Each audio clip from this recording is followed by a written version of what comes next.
Salut les veillants doctorants, j'espère que vous allez bien. Aujourd'hui, nous allons voir comment être l'architecte de ton doctorat.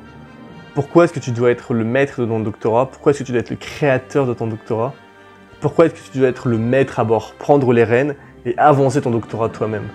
Pour commencer, je pense que c'est important de définir le but d'un doctorat. Le but d'un doctorat est de devenir un chercheur indépendant.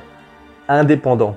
Comment est-ce que tu peux être un chercheur indépendant si tu ne crées pas si tu n'es pas l'architecte de ton doctorat? Être l'architecte de ton doctorat, c'est créer, c'est décider ce que tu veux de mieux pour ton doctorat. Tu dois désapprendre tout ce que tu as appris.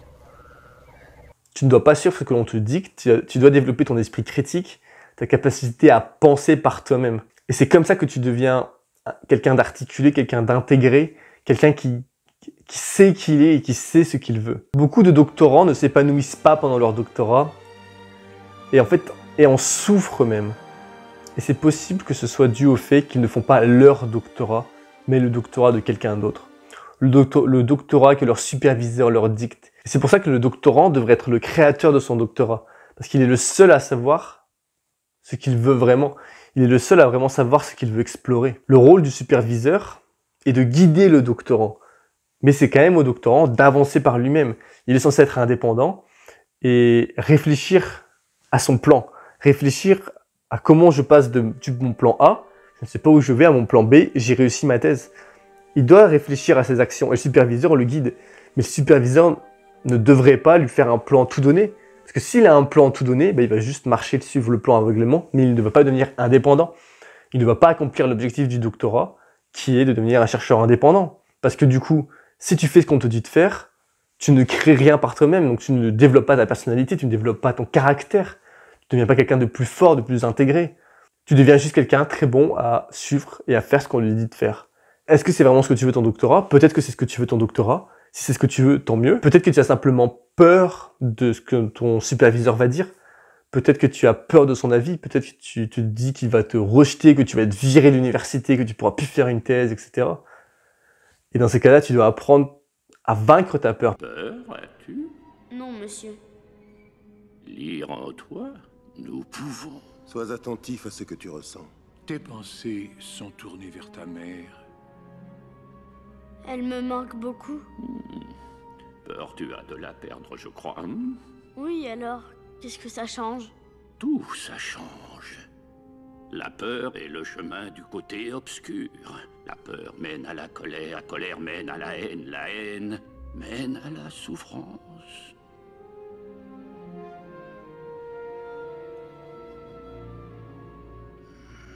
Je sens beaucoup de peur en toi.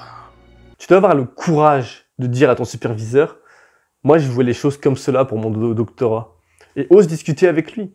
Ton superviseur sera à l'écoute. Il ne sera pas un tyran. Si c'est quelqu'un de compétent, il va t'écouter. C'est ça qui est beau dans le doctorat, c'est que tu travailles avec des gens compétents la plupart du temps et qu'ils t'écoutent et qu'ils sont prêts et qu'ils ne veulent pas t'imposer leur idée. Ils vont simplement, par défaut, imposer des choses parce que c'est comme ça qu'ils le font avec la plupart des gens et c'est plus facile. Mais ne sois pas cette personne-là, sois quelqu'un qui décide, sois proactif dans ta vie de chercheur.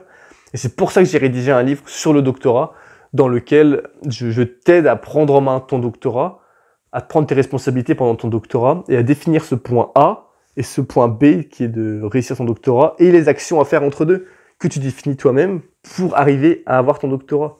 Ton doctorat ressemblera à ce que tu décides, ou à ce que tu laisses les autres décider pour toi.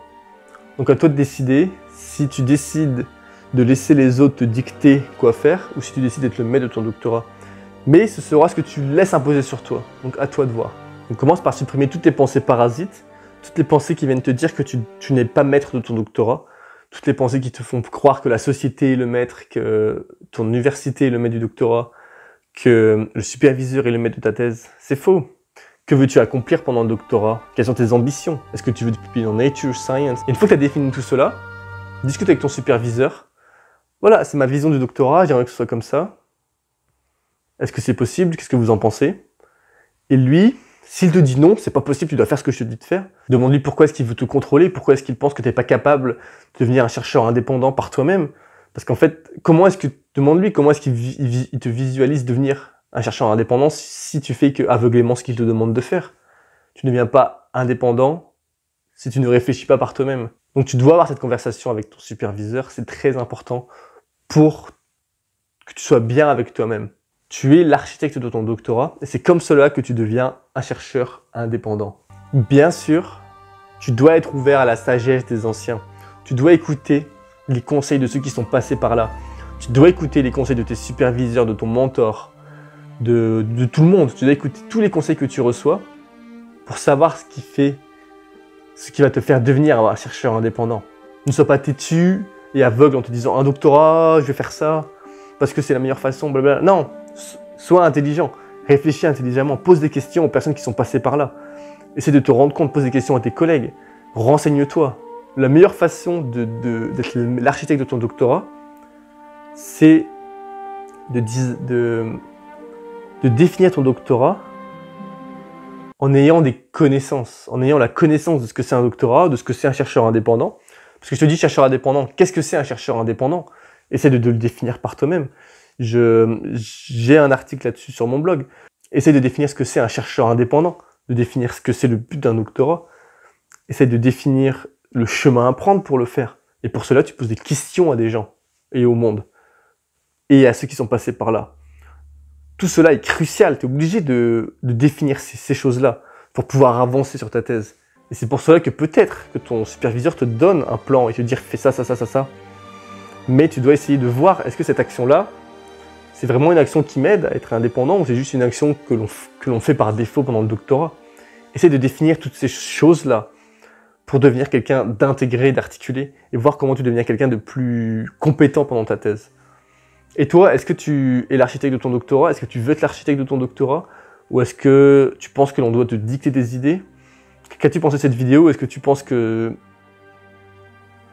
un doctorant devrait être indépendant et capable de développer ses idées et le superviseur juste le conseiller? Ou est-ce que tu penses qu'il devrait être justement faire ce que le superviseur lui dit de faire et être imposé par rapport à ces idées-là? Et voilà, deux idées assez opposées, mais bien sûr il y a un entre-deux. Donc je t'invite à mettre en commentaire ton avis par rapport à ça. Je te dis à la semaine prochaine.